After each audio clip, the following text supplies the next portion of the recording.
¿Qué nos define como seres vivos? Quiero decir, ¿qué diferencia fundamental hay entre un árbol, una bacteria o cualquiera de nosotras y una roca? ¿O una estrella? Parece una pregunta muy simple, casi de niños, pero en realidad nos lanza de cabeza a uno de los mayores misterios. ¿Qué es la vida? Es la pregunta del millón, sin duda. Y es curioso, pero para empezar a entender la biología, a veces, el mejor punto de partida es la física. La física, fíjate. Sí, porque antes que nada, los seres vivos somos sistemas físicos. Operamos bajo las leyes del universo, nos guste o no. Entiendo. No somos una especie de excepción mágica, sino que somos parte del tejido del cosmos.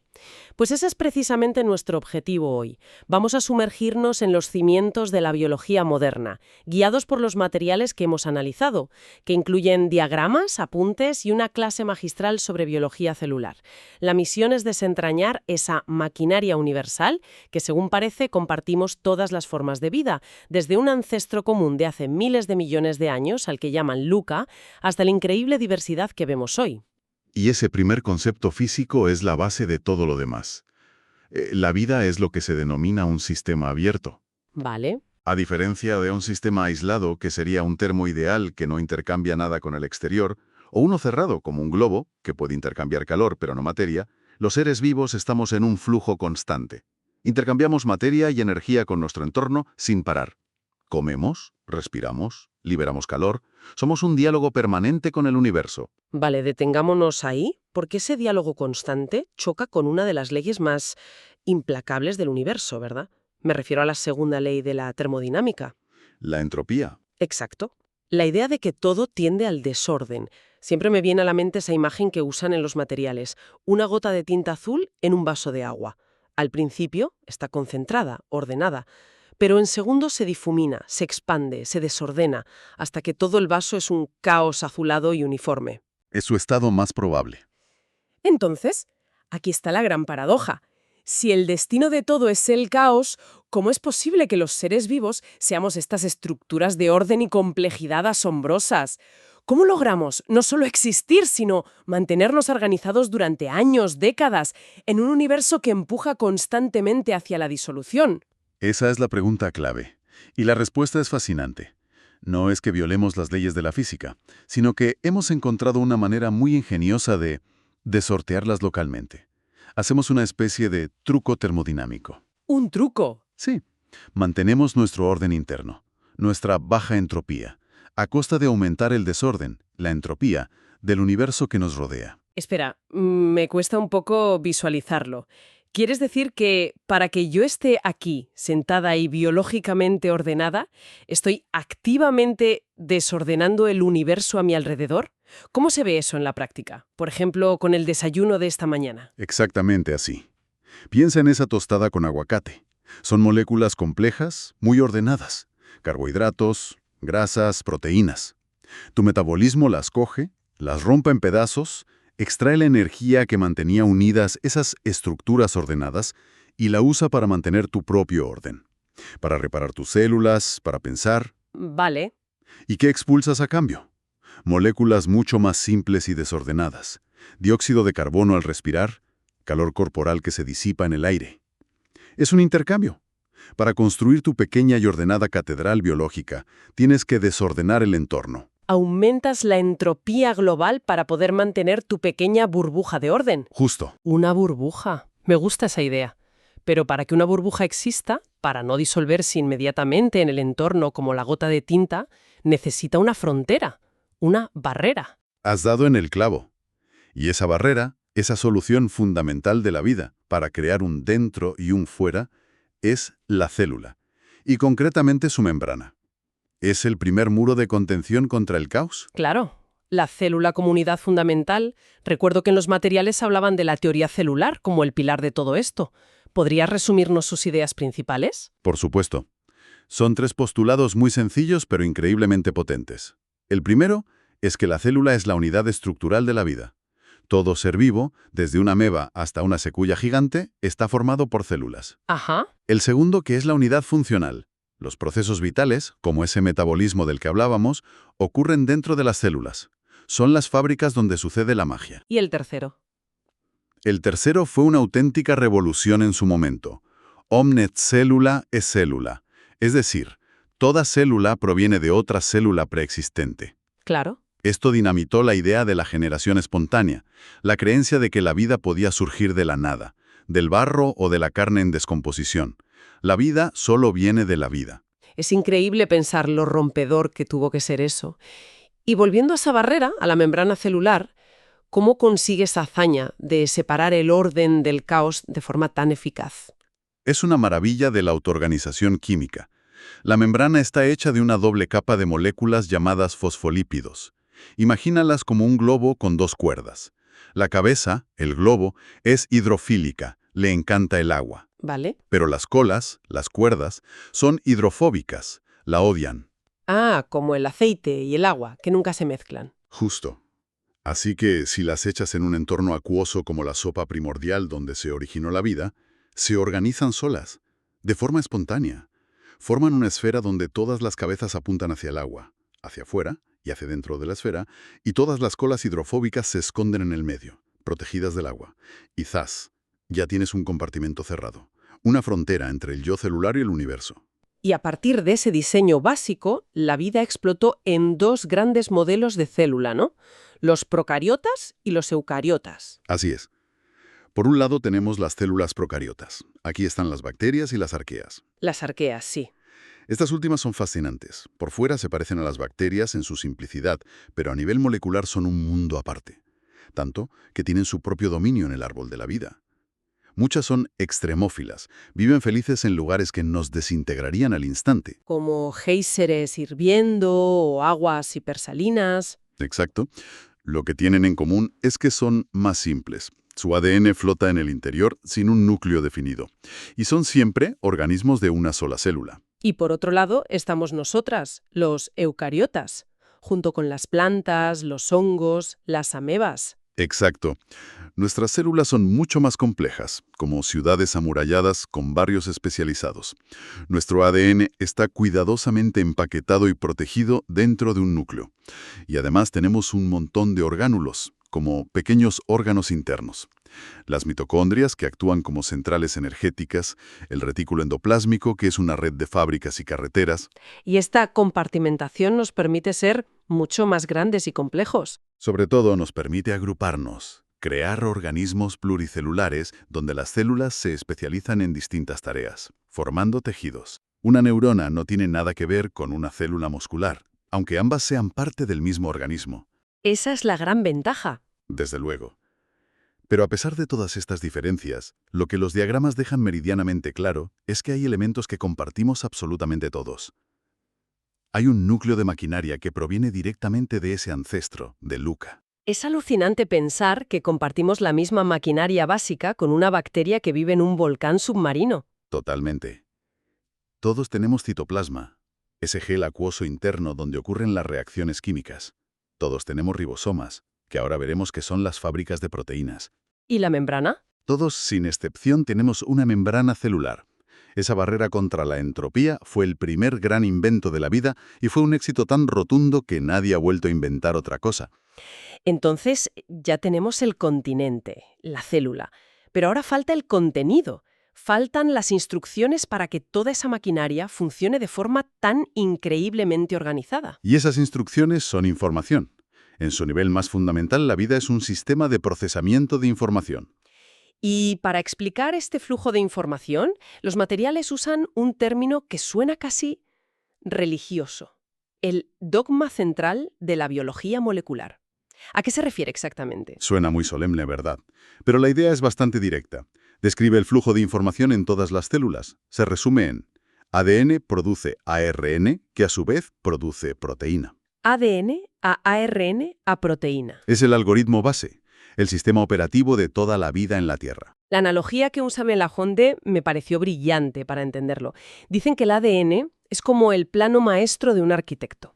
Es la copia original, única y valiosísima, que se guarda bajo 7 llaves en la oficina central. Que en nuestras células eucariotas sería el núcleo. Exacto. Claro. Y no tiene sentido llevarse el plano original a la obra, donde se puede caer en el barro, mojar o perder. Es demasiado arriesgado.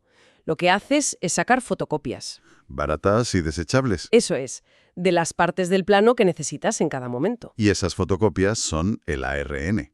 La célula produce miles de copias de ARN de los genes que necesita usar y esas copias son las que viajan desde el núcleo hasta la zona de obras, las fábricas de la célula, para construir lo que haga falta. Que son las proteínas. Desglosemos el proceso. Primero, el ADN. Esa famosa doble hélice contiene las instrucciones. Su estructura es una genialidad porque permite copiarse a sí misma de forma muy sencilla, en un proceso llamado replicación. Ajá. Las letras químicas que lo forman, las bases nitrogenadas, se emparejan siempre de la misma forma. Adenina A con timina T y guanina G con citosina C. Así, cada hebra sirve de molde para fabricar su compañera. De acuerdo. Ese es el guardado y copiado del plano maestro. Luego viene la fotocopia. Eso es la transcripción. Un enzima lee un gen específico del ADN y fabrica esa copia de ARN mensajero. Es una hebra simple, no doble, y químicamente un poco distinta. Y esa copia sale del núcleo hacia el citoplasma. Y ahí empieza la construcción. La traducción. Aquí entran en juego los ribosomas, esas fábricas que mencionamos antes. El ribosoma se engancha al ARN mensajero y empieza a leer su secuencia de letras en grupos de 3. Tripletes. Cada triplete, llamado codón, es una instrucción para añadir una pieza de construcción específica. Esas piezas son los aminoácidos, y hay 20 tipos diferentes. Otro tipo de ARN, el de transferencia, actúa como un transportista que trae el aminoácido correcto para cada codón. Vale. Y el ribosoma los va uniendo uno tras otro, como las cuentas de un collar, formando la larga cadena de una proteína. Y aquí hay un punto que a mí de verdad me vuela la cabeza. El código genético. Es literalmente el diccionario de traducción universal. La tabla que le dice a la célula qué aminoácido corresponde a cada triplete de ARN. Es el software universal de la vida. Es asombroso. Es que es increíble. El codón GFU significa el aminoácido alanina en una bacteria, en un champiñón, en un elefante y en nosotras. El diccionario es prácticamente el mismo para toda la vida en la Tierra. Y esa es una de las pruebas más demoledoras de que todos descendemos de un origen común. Es como si toda la vida estuviera escrita con la misma fuente de texto. Exactamente. Y una vez que el ribosoma ha ensamblado esa cadena de aminoácidos, el proceso no ha terminado, porque ese collar de cuerdas no es un simple hilo inerte. No. Debido a las fuerzas de atracción y repulsión entre los distintos aminoácidos, esa cadena empieza a plegarse sobre sí misma de forma espontánea, adoptando una estructura tridimensional muy específica y compleja. Entonces no es un churro aleatorio, es más como una pieza de papiroflexia molecular que se pliega sola siguiendo unas reglas. Esa es la imagen perfecta. Es una pieza de papiroflexia molecular. Y este es quizás el punto más importante de todos. La estructura tridimensional final de una proteína determina su función. La forma es la función. ¿Ya? Y la suma de todas las funciones de todas nuestras proteínas es lo que crea nuestro fenotipo, nuestras características observables, desde el color de ojos hasta nuestra capacidad para digerir la leche. En las fuentes lo resumen con una frase muy gráfica. Somos un costal de proteínas. A veces parece que todo es ADN, pero al final las que hacen el trabajo sucio son las proteínas. Lo hacen absolutamente todo. Hay proteínas estructurales, como el colágeno, que es el andamio de nuestra piel. Hay proteínas catalíticas, las enzimas, como la ADN polimerasa, que copia el ADN a una velocidad de vértigo y con una precisión increíble. Hay proteínas que son canales y puertas en la membrana celular. Otras que son motores, como la miosina en nuestros músculos. Son las nanomáquinas que ejecutan las órdenes del ADN y construyen la realidad biológica. Y claro, este sistema de copia y construcción es increíblemente preciso, pero supongo que no es perfecto. A veces se cometerá un error, una errata en el plano original. Inevitablemente. Y esa errata, esa mutación, es precisamente el motor de toda la evolución. Es la fuente de la variación genética. Entonces, ¿qué tipos de errores pueden ocurrir? ¿Es como una simple falta de ortografía? A veces sí. Una mutación puntual es justo eso. El cambio de una sola letra en la secuencia de ADN. A veces, por la redundancia del código genético, ese cambio no altera el aminoácido y no pasa nada. Ah, Otras veces, cambia un aminoácido por otro. Esto puede tener un efecto neutro o puede alterar la función de la proteína, para bien o para mal. Pero luego están las que suelen ser más catastróficas. ¿Cuáles? Las inserciones o deleciones. Si en la secuencia de ADN se añade o se quita una letra, como la lectura se hace en grupos de 3, a partir de ese punto, todo el marco de lectura se desfasa. Ah, claro. Es como si en la frase "el lobo come carne" quitamos la L de lobo, la lectura por tripletes ya no sería "el lobo", sería "el lobo comec", un galimatías. Exacto. Se genera una proteína completamente diferente y, por lo general, no funcional. Es una mutación de cambio de marco de lectura y suele tener consecuencias graves. Entiendo. Pero los materiales hacen una distinción que me parece crucial. Dicen que no todas estas mutaciones tienen el mismo peso para la evolución. Hay que diferenciar entre mutaciones somáticas y las de la línea germinal. Es una distinción fundamental, sí. Las mutaciones somáticas ocurren en las células de nuestro cuerpo a lo largo de nuestra vida. Por ejemplo, una mutación en una célula de la piel causada por la radiación del sol. Vale. Puede ser el origen de un problema, como un cáncer, pero se queda en esa persona. No se transmite a la descendencia. En cambio, las de la línea germinal son las que ocurren en las células que van a dar lugar a los gametos, los óvulos y los espermatozoides. Esas son las que se heredan. Si ocurre una mutación ahí, todas y cada una de las células del descendiente la llevarán en su ADN.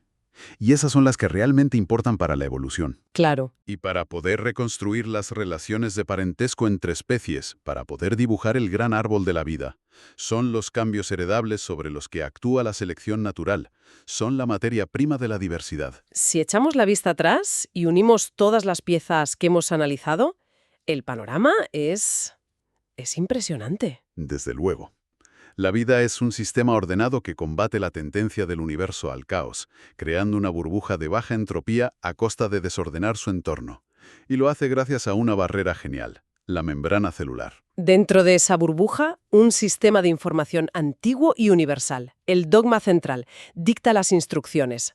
El ADN es el libro de recetas, el ARN es el pinche que las lleva a la cocina y los ribosomas son los chefs que cocinan los platos. Que son las proteínas. ¿Qué son las proteínas? Y son esas proteínas, esas nanomáquinas plegadas con precisión, las que nos dan forma y función. Finalmente, los pequeños errores de copia en el libro de recetas, las mutaciones heredables, son la fuente de la novedad, la materia prima que a lo largo de miles de millones de años ha generado toda la asombrosa variedad de formas de vida que vemos en el planeta. Es una maquinaria universal que a partir de un código común ha generado una biodiversidad casi infinita. Pero esto me deja con una última reflexión, una pregunta que da vértigo. Hemos visto que el genoma es como un libro de recetas y que, en principio, todas las células de un organismo complejo como el nuestro tienen exactamente el mismo libro. La misma biblioteca completa de instrucciones genéticas. Exacto. Y sin embargo, una célula de mi hígado es radicalmente diferente a una neurona de mi cerebro. Cumplen funciones opuestas, tienen formas completamente distintas. Si ambas tienen exactamente las mismas instrucciones, el mismo libro de recetas, ¿quién o qué decide qué recetas leer y cuáles ignorar en cada momento y en cada lugar para generar tal nivel de complejidad y especialización a partir de un único código?